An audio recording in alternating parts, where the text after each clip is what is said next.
할렐루야. 찬양 예배에 오신 여러분들을 모두 주님의 이름으로 환영하고 또한 축복합니다.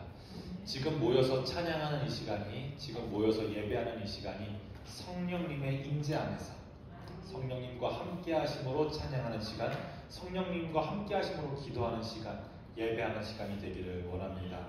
함께 우리 모일 때 주 성령이 말이 함께 찬양하겠습니다.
찬양하라 찬양하라 예수를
다시 한번 입술로 고백합니다. 하나님 어디에나 계시죠? 하나님 어디에나 계시죠? 교회와 가정, 학교와 일터에도 하나님 이름 부르는 그곳에 그곳이 바로 교회라. 내가 선 그곳이 어디라도 여전히 주님 나와 함께 계시니 하나님 이름 부르며 살리 내 안에 주 계시니 우리가 바로 교회라. 우리 모여서 예배하고 흩어져서 예배해요. 우리 어디 있든지 하나님 함께 하시니 우리 모여서 예배하고 흩어져서 예배해요. 우리 어디 있든지 오직 주님만 예배합니다. 우리 모여서 예배하고 흩어져서 예배해요. 우리 어디 있든지 하나님 함께 하시니 우리 모여서 예배하고 흩어져서 예배해요. 우리 어디 있든지 오직 주님만 예배합니다. 우리 어디 있든지 오직 주님만 예배합니다. 우리 어디 있든지 오직 주님만 예배합니다. 여러분 어디 있든지 우리 어디 있든지 오직 주님만 예배합니다. 이 시간 우리가 함께 기도하길 원합니다. 여러분 어디에 계시든지 직장에서도 가정에서도 일터에서도 심지어 고난 가운데서도 그곳이 교회가 되기를 원합니다. 그곳이 예배하는 곳이 되기를 원합니다. 그곳이 기도하는 곳이 되기를 원합니다. 우리 이 시간 주의 몸된 성전에서 기도할 때 여러분들의 기도가 하나님께 올려지는 예배가 되기를 원합니다. 우리 이 시간 함께 기도하겠습니다. 사랑의 하나님 감사합니다. 본향교회 성도들이 어디에서나 예배하기를 원합니다. 모여서도 예배하기를 원합니다. 흩어져서도 예배하기를 원합니다. 우리가 이 시간 예배하는 기도할 때 이 시간을 하나님을 만나는 시간이 되게 하여 주옵소서. 이 시간 우리 소원을 이야기하는 시간이 아니라 우리의 밤을 열거하고 나열하는 시간이 되는 것이 아니라 하나님의 뜻을 찾고 발견하는 그대로 사는 사람이 되기를 원합니다. 추운 겨울에 몸과 부서진 이들의 기도가 하나님의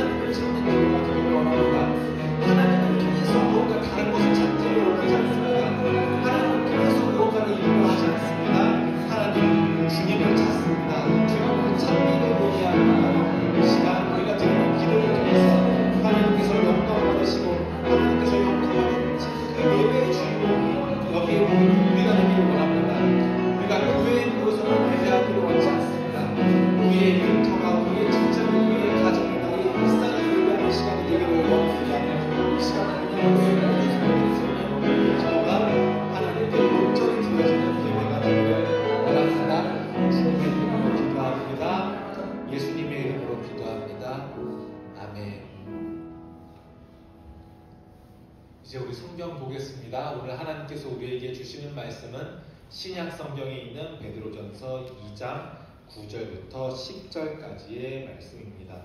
베드로전서 2장 9절 10절 신약 379쪽이 되겠습니다.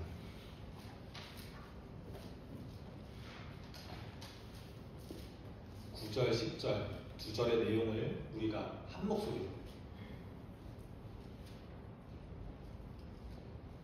목소리로 합독하겠습니다. 그러나 너희는 택하신 족속이요 왕같은 제사장들이요 거룩한 나라요 그의 소유가 된 백성이니 이는 너희를 어두운 데서 불러내어 그의 기이한 빛에 들어가게 하신 이의 아름다운 덕을 선포하게 하려 하심이라. 너희가 전에는 백성이 아니더니 이제는 하나님의 백성이요 전에는 긍휼을 얻지 못하였더니 이제는 긍휼을 얻은 자니라. 아멘. 베드로전서 2장 9절부터 10절은 우리에게 교회 다니는 사람이 어떤 사람인지, 우리 교회 다니면 누구누구 성도님 거룩할 성을 써서 성도님 우리 이렇게 부르는데 성도의 정체성이 무엇인지를 잘 보여주는 본문입니다. 이 본문에서 베드로는 소아시아에 있는 성도들에게, 소아시아에 있는 몰래 예수님 믿는 사람들에게 여러분들은 택하신 족속입니다. 그리고 이 말을 조금 집중해 보시면 좋겠습니다. 제사장이 아닌데, 이들은 제사장이 아닌데 왕과 같은 제사장이라고, 거룩한 민족이라고. 거룩한 민족이 아니죠. 유대인이 아니니까요. 거룩한 민족이라고. 그리고 하나님의 소유된 백성으로 선언이 됩니다. 이는 단순히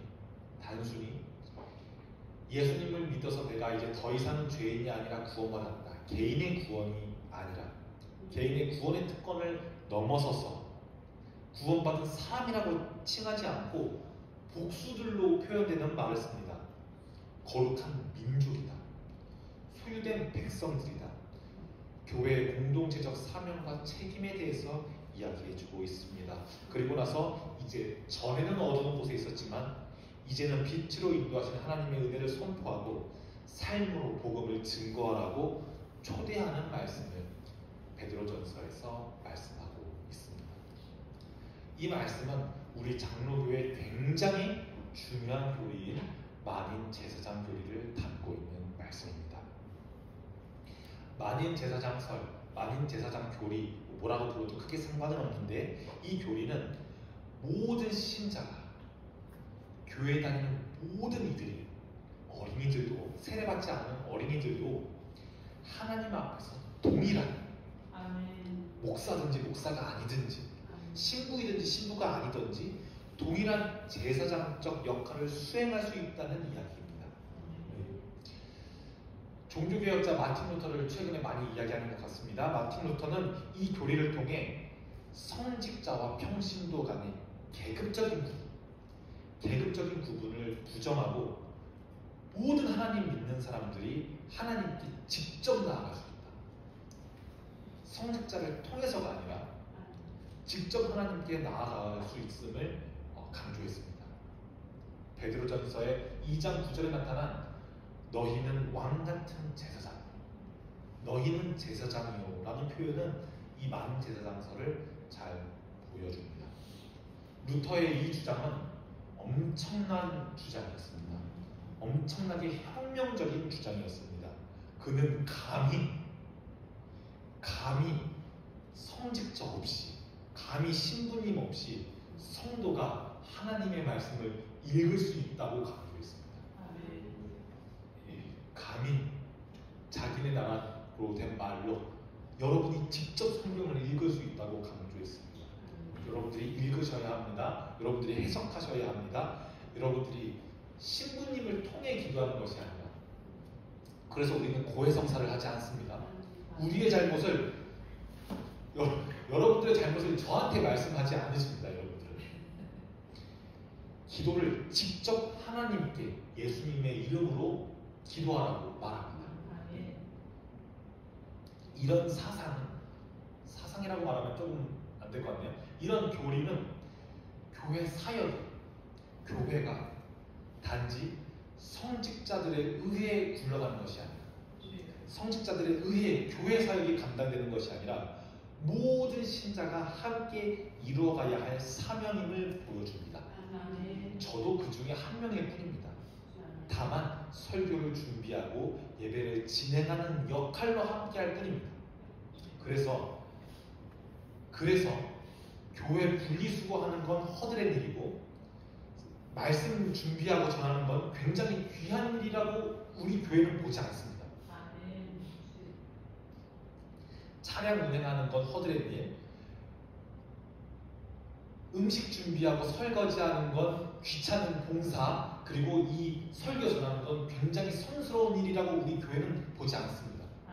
서로 다른 역할이라고 보고 있습니다. 그래서 평신도든지 성직자든지 서로 협력을 통해 교회가 공동체가 됩니다. 그래서 우리는 조직이 아닙니다.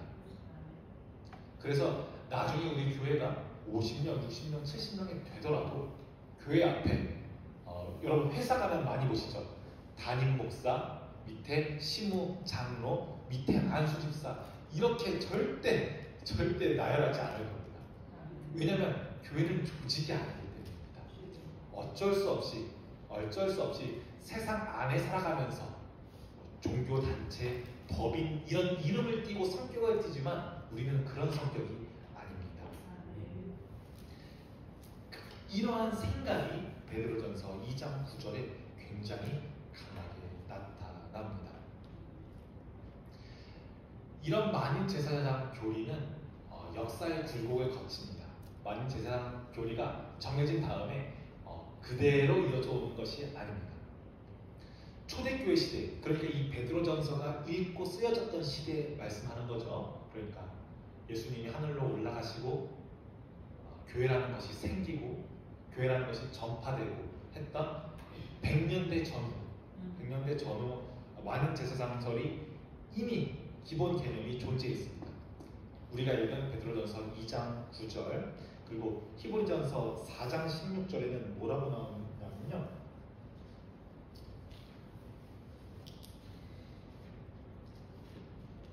저만 읽겠습니다. 그러므로 우리는 긍휼하심을 받고 때를 따라 돕는 은혜를 얻기 위하여 은혜의 보좌 앞에 담대히 나갈 것이라. 원래 보좌는 아무나 나가면 안 되거든요. 거기는 닫혀 있어요.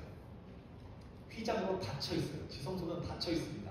근데 이제는 더 이상 그렇지 않고 보좌 앞에 우리가 담대히 나간다는 이런 신약 시대 때의 신앙의 선배들의 고백은 우리가 예수님으로 말미암아 하나님께 직접 나아간다, 하나님과 우리가 만난다를 굉장히 강조했습니다. 만제사장적 사유의 원형이라고 할 수 있겠습니다. 그런데 이제 교회라는 것이 이제 유럽 전 지역이 기독교화되고 교회가 조직화되면서 교회는 점점 계층화됩니다. 제가 절대 하고 싶지 않았다고 말했던 대주교, 주교, 그 다음 이제 성직자, 그리고 이제 성직자 견습생들, 그리고 이제 이렇게 계층화가 되는 거죠. 성직자 중심의 교회가 되게 됩니다. 이 성직자 중심의 교회가 거의 이제 1500년 이상, 1700년 이상 이제 진행된 거죠. 그러니까 훈련받은 성직자만이 성례전의 집행권을 가집니다. 2명, 3명 모여서 그곳에서 예배를 드릴 수 없다는 말입니다. 하나님께서는 교회 안에만 계시기 때문에 교회 안에 있는 성직자에 의해서만 예배를 드릴 수가 있습니다. 그리고 평신도는 성경을 해석할 수 없습니다. 읽을 수도 없습니다. 왜냐하면 평신도들이 아는 말로 성경이 있지도 않았으니까요. 그래서 여러분들 유럽 여행을 가시거나 국내에서도 성당에 한번 탐방 가보시면 스테인글라스로 베드로가 예수님을 따라가는 장면, 그리고 예수님께서 고난받으시는 장면, 부활하시는 장면, 이런 장면들이 스테인글라스로 그림으로 되어 있을 겁니다. 왜냐하면 성경을 글로 접할 수가 없었거든요. 그래서 그림으로 받게, 언어로 받게. 근데 사실 언어도 알아들을 수 있는 언어가 아니었습니다. 왜냐하면 라틴어 이외에 다른 언어로는 집행할 수가 없었거든요. 그러니까 가서 하나도 모르는 말로 미사 드리고 오는 거예요. 하나도 모르는 말로 미사 드리고 오는 거예요. 그러니까 그림으로만 이제 이게 예수님이 베드로 찾은 장면이구나, 이게 금을 던지는 장면이구나, 이게 그림으로 아는 거죠. 이렇게 시간이 지나면서, 이렇게 세월이 지나면서 만인 제사장설이 약화됩니다. 모두가 제사장이 아닌 거예요.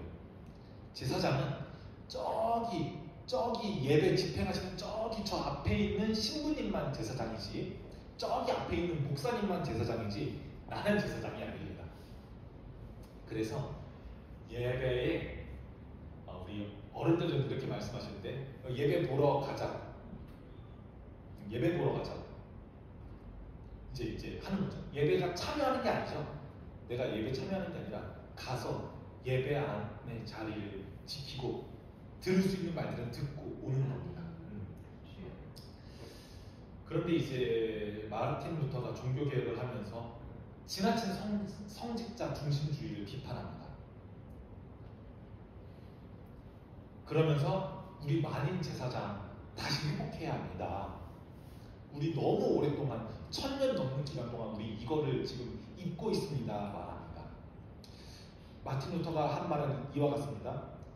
모든 신자 믿으신 모든 하나님을 믿는 사람은 동일한 제사장적 권리를 가진다. 모든 예수님 믿는 사람은, 모든 하나님의 백성은 예수님의 중보를 통해, 중보는 무슨 말이냐면 이 사람이랑 이 사람의 손이 안 닿는데 내가 이 사람 손 잡아주고 내가 이 사람 손 잡아줘서 이어준다라는 말이거든요.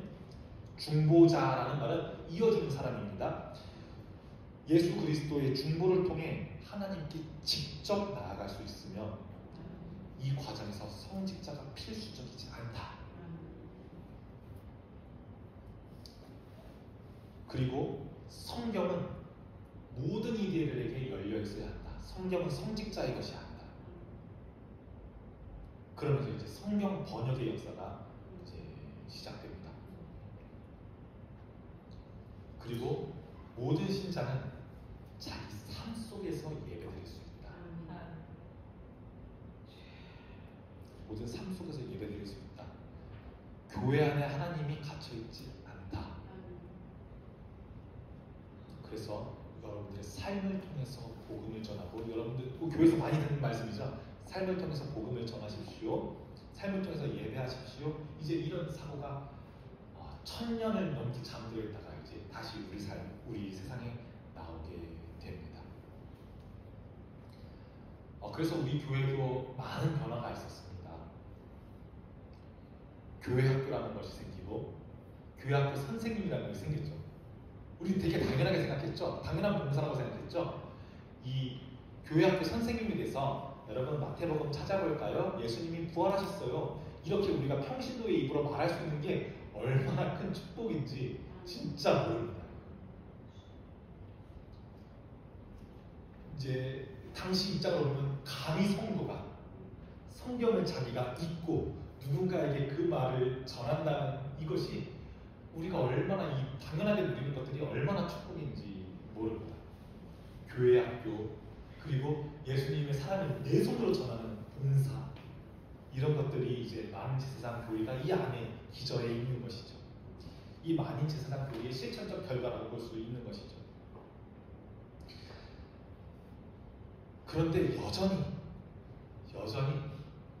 이 1000년이라는 시간을 완전히 잠재우지 못한 채 우리 교회에는 제가 이 시간에 만인 제사장을 다시 이야기하는 이유가 있습니다. 왜냐하면 이 오랜 전통을 아직도 완전히 지원해지는 못했거든요.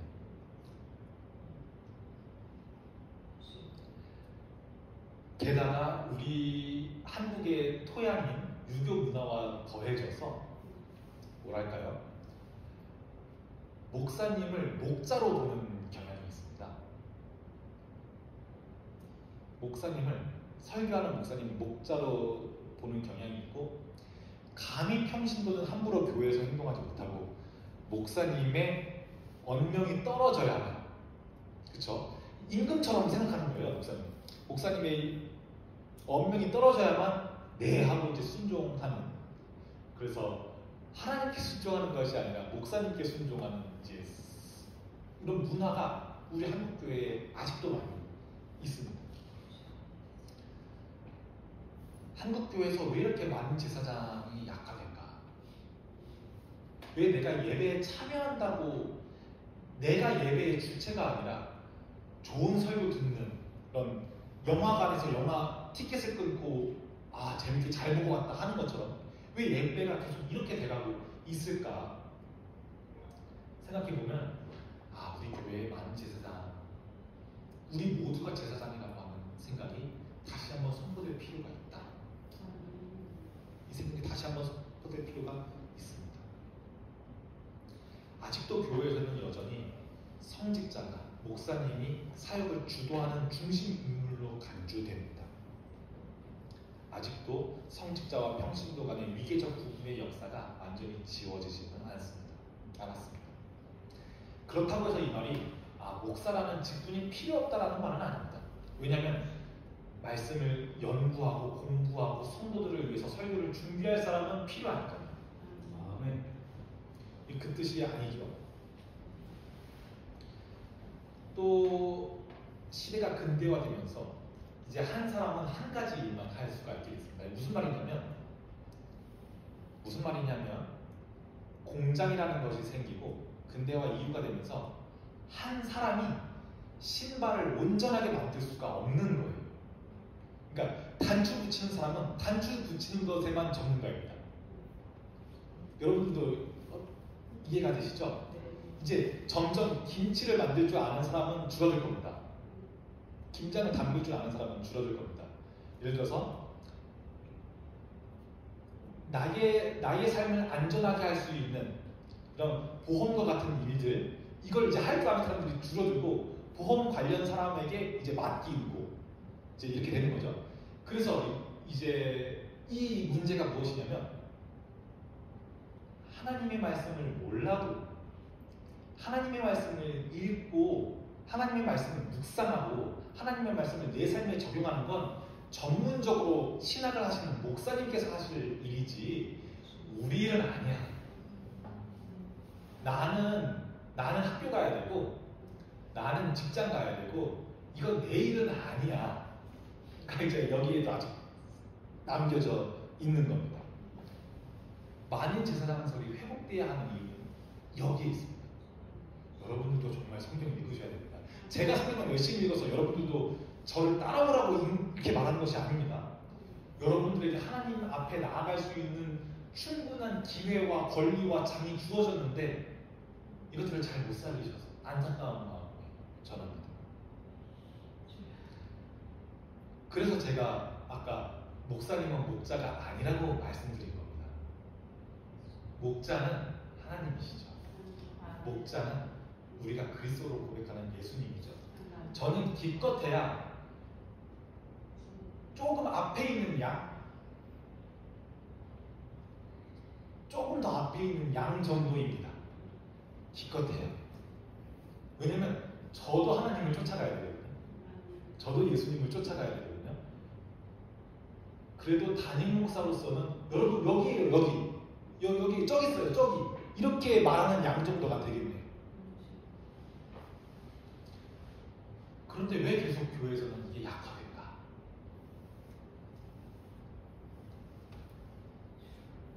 현대 교회에는 종종 프로그램과 이벤트 중심으로 운영됩니다. 이런 방식이 평신도를 무엇으로 만드냐면 프로그램 참여자로 만들고 이벤트 참여자로 만듭니다. 그래서 이제 이벤트가 다 끝난 다음에 이제 평가하죠. 나 이번 프로그램 너무 좋았어. 이번 프로그램은 좀 별로였어. 이제 평가하게 만들죠. 그러니까 교회가 새로워진다라는 생각 자체가 없어집니다. 프로그램들이 많이 좋으면 우리 교회 좋은 교회, 별로 안 좋으면 좀 교회가 어려운데 좀 다른 교회를 찾아볼까? 이렇게 되지. 내가 교회 나도 교회의 한 벽돌의 일부라는 것을 잘 모릅니다. 목사님도 교회의 벽돌의 일부이고 나도 교회의 벽돌의 일부라는 것을 잘 모릅니다. 그래서 사실 교회를 비판하는 것은 진짜로 내 얼굴에 침 뱉기입니다. 마음이 아픈 상태에서 해야 되는 것이죠. 여러분들, 오늘 이 예배를 드시는 여러분들이 드리는 이 예배가 여러분들이 드리는 예배가 되기를 원합니다. 저의 인도에 따라서, 저의 설교에 따라서 드리시는 예배가 아닙니다. 오늘 목사님 설교가 많이 공감됐어, 좋았어. 오늘 설교는 이해가 잘 안 갔어, 별로였어. 이렇게 영화 보듯이, 강연 듣듯이 예배 드리시는 건 절대 아닙니다. 여러분들 예배에 참여하시는 분들입니다. 저는 설교로서 참여할 뿐입니다. 여러분들도 똑같이 찬양으로, 똑같이 기도로, 똑같이 말씀 선포에 참여하십니다. 그래서 내년부터는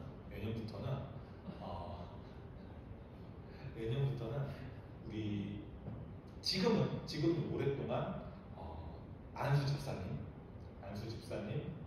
남자 집사님을 통해서 우리 공예배 11시 오전 예배에 기도가 이루어졌는데, 이제 내년부터는 차츰 여성 집사님, 여성 권사님, 그리고 5월에는 어떻게든 우리 어린이들도 훈련시켜서 어린이들이 성경을 봉독하고 어린이들이 기도할 수 있는 예배를 만들고자 기도하고 기획하고 있습니다. 그래야 아마 여러분들은 좀 싫어하실 수도 있는데, 왜냐하면 기도 준비해야 되잖아요. 원래는 전혀 그런 생각 하지 않고 교회 와도 예배드리러 와서도 됐었는데, 이제는 참여해야 되거든요. 참여하면 부담됩니다. 참여하면 한 주 전에 네이버로 찾아봐야 됩니다. 대표 기도, 예시문 찾아봐야 됩니다. 그리고 예배 들어갈 내용들 확인하고 물어봐야 됩니다. 그러면서 예배에 참여하는 겁니다. 제가 반드시 대표 기도에 들어가야 하는 말들, 대표 기도의 뼈대들, 이런 것들로 잘 안내해 드릴 테니 여러분들이 제사장이 되셔서 예배에 참여하시기를 바랍니다. 그래야 교회 밖에서도 나의 삶을 통해 예배할 수 있습니다. 여러분들이 영화 관객이 되어서는, 여러분들이 강연의 청취자가 되어서는 절대로 예배를 드릴 수 없습니다. 그러면 예배를 보게 될 겁니다. 여러분들의 삶 속에서, 교회에서, 여러분들 어디에서나 예배드리는 제사장과 같은 예배자가 되기를 주님의 이름으로 축복합니다. 기도하겠습니다. 사랑의 하나님, 감사합니다. 베드로 사도가 말한 우리가 택하신 족속이고 왕과 같은 제사장이고 거룩한 나라고 하나님의 소유가 된 백성이라는 말이 오늘 본향교회에 있는 우리에게 하신 말씀임을 우리가 믿습니다. 우리가 예배에 참여하는, 우리를 통해서 예배가 올려지는 그런 예배가 되기를 원합니다. 우리 본향교회 성도들이 하나님을 만나고 나의 삶 속에서 하나님의 뜻을 발견하고 그대로 용기 있게 살아가는 그리스도인 되기를 원합니다. 예수님의 이름으로 기도합니다. 아멘. 교회 소식은 별도로 없습니다. 다 함께 일어나셔서 오늘 우리가 배운 찬양이죠. 모이는 예배, 흩어지는 예배 함께 찬양하심으로 오늘을 마치겠습니다.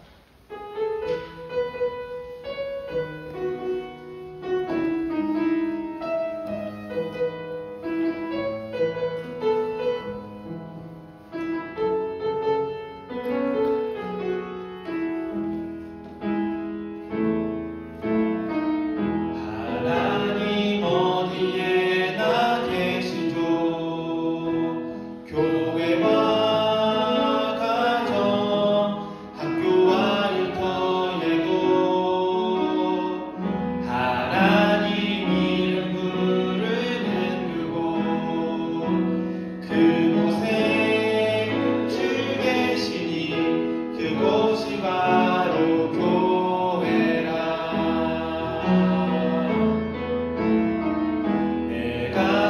그곳이 어디라도 여전히 주님 나와 함께 계시니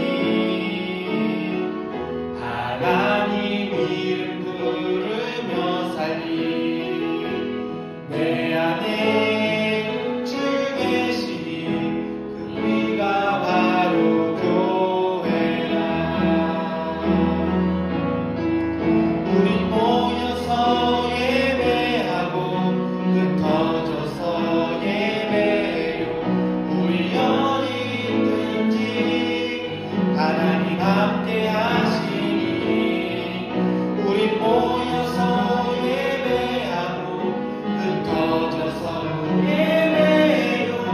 우리 어디 있든지 오직 주님만 예배합니다. 우리 모여서 예배하고 흩어져서 예배해요. 우리 어디 있든지 하나님 함께 하시니 우리 모여서 예배하고 흩어져서 예배해요. 우리 어디 있든지 오직 주님만 예배합니다. 우리 어디 있든지 오직 주님만 예배합니다.